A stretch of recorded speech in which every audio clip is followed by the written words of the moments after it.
What is shaking, my friends? It is I, Seth Macy, here once again to share some gaming news at no cost to you, the viewer. You might not have gotten your mitts on a PS5 yet, but there's already a new version of the PS5, and it's not really that different.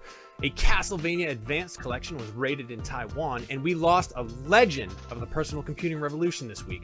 It's Friday, and it's the middle of September, so go ahead and cozy up with a PSL, and let's get into today's gaming news.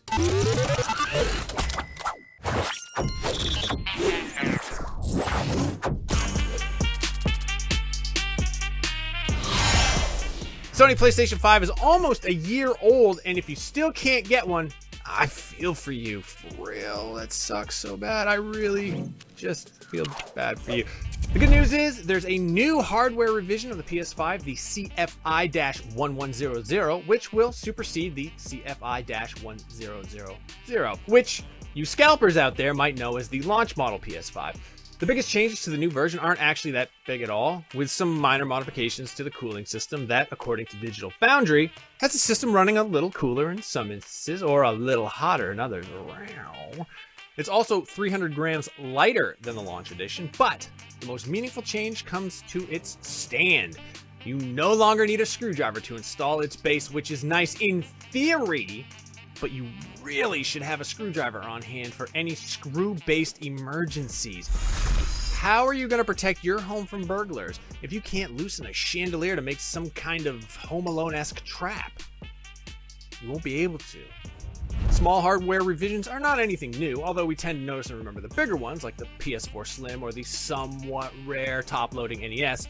There were roughly 30 revisions to the original PlayStation's hardware, with the original SCPH-1000 model being probably the most desirable due to its AV ports, while the SPH-1000R is among the least desirable.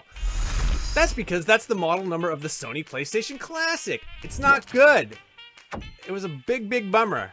Moving on from incremental revisions to software re-releases, the Taiwanese ratings board has just signed off on an unannounced Castlevania Advanced Collection, making it the third overseas rating board to mention the unmentionable game. South Korea and Australia already rated it, but Konami hasn't said a damn thing. And look, if you're listening, Konami, and I don't think that you are, just announce it, please. It appears to be the 3 Castlevania games released for the Game Boy Advance, and those are some very good games, and I would love to play them again, please. Even if the Taiwanese rating board rated it PG-12 for sex, violence, horror, and inappropriate language.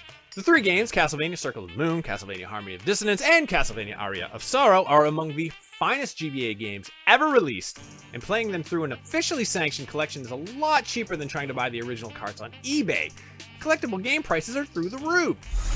Hopefully they fulfill my wish for a similar collection of the utterly amazing DS Castlevania games too. Pour out a spot of tea, as we lost a real one this week. The name Sir Clive Sinclair might not mean much if you're from the US, but if you grew up in the UK and you're roughly my age, that is to say very old, the Sinclair ZX80 Spectrum, or ZX Spectrum as they say in the UK for some reason, holds a special place in your heart. The 8-bit home computer brought affordable gaming to the masses in the earliest days of the 1980s. This was a time when home computers were still bonkers expensive, but low-cost solutions were becoming more and more viable. The Specky launched at £125, which is the name of the money they use over there. Not how much it weighed, that'd be crazy. Roughly translated into US dollars and factoring in inflation, it was about $500 in today's money. So PS5 or Xbox money, but for a system with a 3.5 megahertz processor. The PS5 is 3.5 gigahertz, or about 1,000 times faster. That's it for me today. Now I'm going to go play the Call of Duty Open Beta because it's fun enough and I don't have anything else to do. Till next time, make sure to download the IGN app to your smart device. Check us out on YouTube, Snapchat, and of course, IGN.com. Thanks for watching, and I hope you can revise your own hardware this weekend.